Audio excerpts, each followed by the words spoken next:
9:36. La otra noticia política, Felipe, antes de hablar con el alcalde de Manizales, tiene que ver política y judicial, si me permite. Eso tiene dos componentes.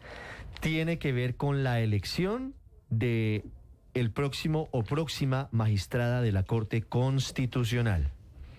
Ya hay fecha en el Senado. Fue convocada la audiencia para escuchar a María Patricia Balanta, magistrada del Tribunal Superior de Buga, a Jaime Tovar y a Carlos Camargo el próximo miércoles 3 de agosto. Después de escucharlos, van a votar los senadores para saber quién va a ser elegido como nuevo magistrado de la Corte Constitucional en reemplazo de el doctor José Fernando Reyes Cuartas, que termina en los próximos días su periodo de 8 años.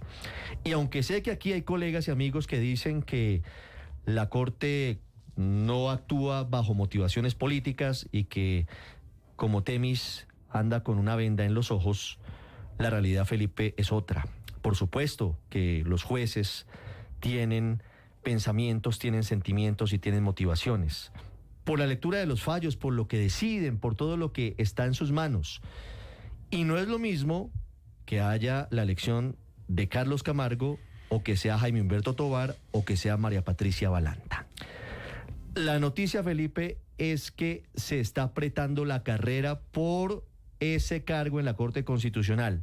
Aunque todos daban por descontado que Carlos Camargo estaba elegido como el magistrado en reemplazo de José Fernando Reyes, el gobierno se está moviendo duro y rápido. Así es. En torno a la doctora María Patricia Balanta. Y ojo porque puede haber sorpresas. Y ojo porque puede haber cambios en la correlación de fuerzas políticas en la Corte Constitucional. Y espero que con eso no me vayan a colgar, no me van a quemar en la hoguera los puristas jurisconsultos. No, a mí me dicen mis fuentes que se están metiendo muy duro para la elección de la doctora Balanta, el gobierno, por un lado, y el señor procurador por el otro. ¿Así? Pero ella no es cercana a la doctora Dilian Francisca. No sé si es cercana o a la U, por lo menos a un sector. No sé si es cercana, pero bueno, habían dicho que tenía el apoyo de Dilian Francisca también. Claro, ¿no? Si eso es así, uno puede decir que están nuevamente de buenos amigos la doctora Dilian Francisca, Ricardo, con el presidente, con el ministro Benedetti, después del impasse. ¿Se acuerda cuando le filtraron esos chats hablando de cómo la iban a frenar porque ya no eran tan buenos amigos? Sí, pues digamos, aquí hay muchos movimientos, Felipe. Aquí el partido de la U aparentemente está con la doctora Balanta, el pacto histórico se juega por la doctora Balanta y los otros votos están divididos entre el doctor Jaime Humberto Tovar, que ya había sido candidato la vez pasada, y Carlos Camargo. Don Andrés Carmona, ¿cómo está el tablero político? Pues Ricardo, muy buenos días. La realidad frente a esta nueva elección de magistrado de la Corte Constitucional en reemplazo del doctor José Fernando Reyes, pues está en un cabeza a cabeza. Le voy a explicar un poco cómo va a ser el cronograma de cara a esa elección. El pasado jueves 21 de agosto se hizo ya la publicación oficial por parte de la mesa directiva del Senado de la República de ese cronograma, de esa convocatoria para esa elección. Los ternados los ternados a esta elección tendrán que entregar sus hojas de vida y todos sus documentos de acreditación a la Comisión de Acreditación Documental del Senado hasta el próximo miércoles 27 de agosto. En ese momento la comisión va a hacer la verificación de los documentos, se entregará un informe de la Comisión Accidental al Senado de la República el próximo jueves y se hará la convocatoria de audiencia y elección de los magistrados el martes 26 de agosto, el día de hoy. La audiencia con los ternados y la elección como tal será realizada el próximo miércoles 3 de septiembre. Ahí está esa disputa entre tres nombres: Marta Patricia Balanta, magistrada del Tribunal Superior de Buga, Carlos Ernesto Camargo, exdefensor del pueblo, y el doctor Jaime Humberto Tovar, quien recordemos también participó en una terna para una elección pasada de magistrado de la Corte. ¿Cómo están los votos? Miren, inicialmente el doctor Carlos Camargo cuenta con los votos del Centro Democrático, de Cambio Radical, una buena parte del Partido Liberal y los votos del Partido Conservador. Digamos que si no cambiaran mucho las cosas, inicialmente el doctor Camargo Camargo tendría 47 votos. Pero ojo, ahí es donde entra a jugar el gobierno, porque ellos han considerado que el nombre de la doctora Balanta es el adecuado para ser elegida como magistrada. Inicialmente tendría los votos del pacto histórico, son cerca de 26, sumando la bancada como tal, los 5 de Comunes y el voto de Aida Quilcue de Maíz, 7 votos del Partido Verde, tendría las mayorías del Partido Verde, cerca de 7 votos del Partido Liberal. Y ojo con este dato, entrarían a jugar 10 votos del partido de la U. Según fuentes consultadas por Blue Radio, esos 10 congresistas del partido de la U ya estarían alineados para votar por la doctora Balanta, sobre todo por la cercanía o por el respaldo que tendría Balanta por parte de la gran cabeza de ese partido, que es la doctora Dilian Francisca Toro, Carmona, actual gobernadora ¿cuántos votos del Valle tendría del hoy la Cauca. doctora Balanta? Mire, los votos que tendría Balanta serían entre 49 y 50. Uf. Mire que eso sería un cabeza a cabeza con Carlos Camargo, porque ahí entran a jugar los votos, por ejemplo, de los partidos cristianos, los votos de En Marcha y el voto de la ASI, que son votos que aún no se han definido. Entonces, en ese ejercicio, ahí podría haber un cabeza a cabeza.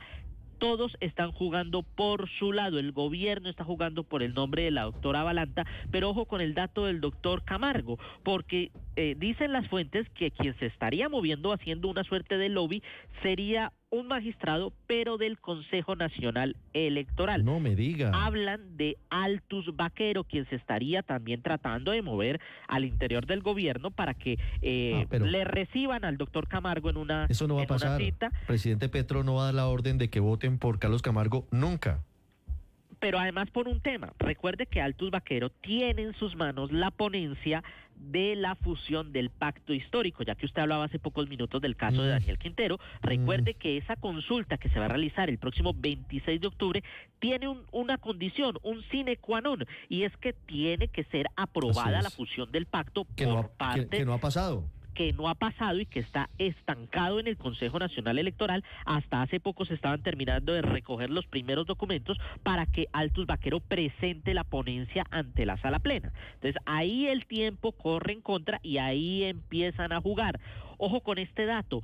Dicen las fuentes que también se estaba empezando a mover un poco el doctor Tobar, claro. Estaba tratando de buscar el respaldo del Centro Democrático. Yo tengo a Jaime Tobar con los votos de Cambio Radical, por ejemplo. Y si empieza a diluir los votos por Carlos Camargo, ojo, porque la doctora Balanta, con la cuenta que usted me hace de 49 o 50 votos, estaría elegida.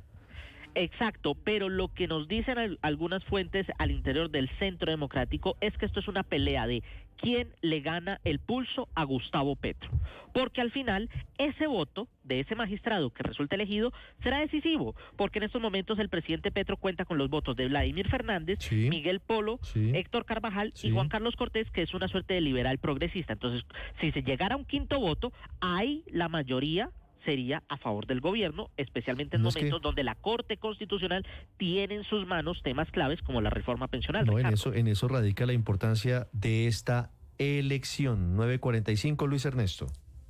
Dos figuras muy importantes en el Senado de la República, que son el Procurador General y el Contralor, están participando de esta elección activamente, Ricardo, y lo que se sabe es que el presidente de la República les pidió que estuvieran detrás de la candidata Balanta, que bajo ninguna circunstancia apoyaran a Carlos Camargo, pero no le jalaron los dos. Le dejo ahí, y seguramente va a ser una elección apretada, pero va a terminar ganando Carlos Camargo, que pues tiene afectos en el Senado, y como lo decía ahora Carmona, en el Senado no gana el gobierno, en el Senado lo que es del presidente lo rechazan, pierde las mesas directivas, pierde las presidencias del Senado, la perdió con Iván Name, la perdió con Efraín Cepeda, y por eso es probable que esta elección no se trate de elegir magistrado de la Corte, sino de elegir si apoyan a Petro o no apoyan a Petro. 9:45 minutos, pero, Aurelio. Bueno, sí. Ya saluda sí, al alcalde de Manizales en segundos. Noticia muy importante de la capital de Caldas, la ciudad que ganó como la mejor para vivir en América Latina. Aurelio. Sí, Ricardo, con ese marco, digamos, que ha descrito Luis Ernesto, pero vale la pena hacer una reflexión. Bueno, si gana Camargo, pues es una derrota evidente para el gobierno Petro, porque obviamente todos sabemos que Camargo no es de las simpatías, no es de los quereres del presidente Petro. Pero si gana la doctora Balanta, tampoco es que sea el gran triunfo de Petro. Es decir, esto ya es como colgándose de alguien a ver cómo le tranco a Camargo, pero no quiere decir que esta doctora Balanta, a quien no conozco, pues sea como una ficha del presidente Petro. Simplemente se trató de pegar de algo que supone que podría ser menos mal para él que el doctor Camargo. Yo creo que aquí el gobierno no tiene salida. Desde que la Corte elaboró esa terna, estaba absolutamente claro que no era fácil para el gobierno tener por esa vía. ¿Usted recuerda que hay una cosa que se llama una deuda de gratitud? Cuando usted lo postulan o cuando usted lo apoyan. Sí, pero hay otra que tal vez usted no sabe, que se llama el deber de desobediencia a gratitud. Ese existió. ¿Usted se acuerda, por ejemplo, del famoso caso de la doctora María Victoria Calle, que fue elegida a la Corte Constitucional cuando el gobierno de Álvaro Uribe y la doctora Calle no fue propiamente uribista? O sea que la doctora Calle cumplió el deber de desobedecer a gratitud. Sí. Entonces la doctora Balanta seguramente también va a tener el deber. No quiere decir que siempre pase, porque para un caso yo le tengo otro al revés. Aquí nos dijeron que el doctor Miguel Efraín Polo no iba a ser funcional al gobierno de la Corte, y resulta que la inmensa mayoría, por no decirle la totalidad de los fallos y sus decisiones, han sido a favor del gobierno del presidente Petro. Ahí sí le cabe a usted la de mi abuelo, ¿no? El bobo no es el que las dice, sino el que las no, hombre, no, Ricardo, pero es que lo que garantiza la independencia a veces es más la votación que la nominación. Pero yo sé que los parlamentarios no votan con este criterio, pero deberían. Lo que le conviene a un país es que la Corte sea independiente. Cuando se inclina demasiado a un lado, tiembla la democracia. La verdadera garante de una democracia es la Corte, de la estabilidad. Si usted mira los excesos que están pasando en Estados Unidos, se deben a que el presidente Trump en su primera administración logró inclinar la Corte demasiado hacia la derecha y le está haciendo funcional, como dice usted. Y cuando es funcional un gobierno y no a las instituciones, pues tiemblan las instituciones. En Colombia, por ejemplo, cuando Álvaro Uribe trató de hacer lo mismo, no pudo porque la Corte lo frenó. Así es. Entonces, el equilibrio es fundamental para que los gobiernos no se enloquezcan, pero también para que las instituciones no le hagan oposición desde lo jurídico. 9:49 minutos en segundos. Saludo al alcalde de la ciudad de Manizales.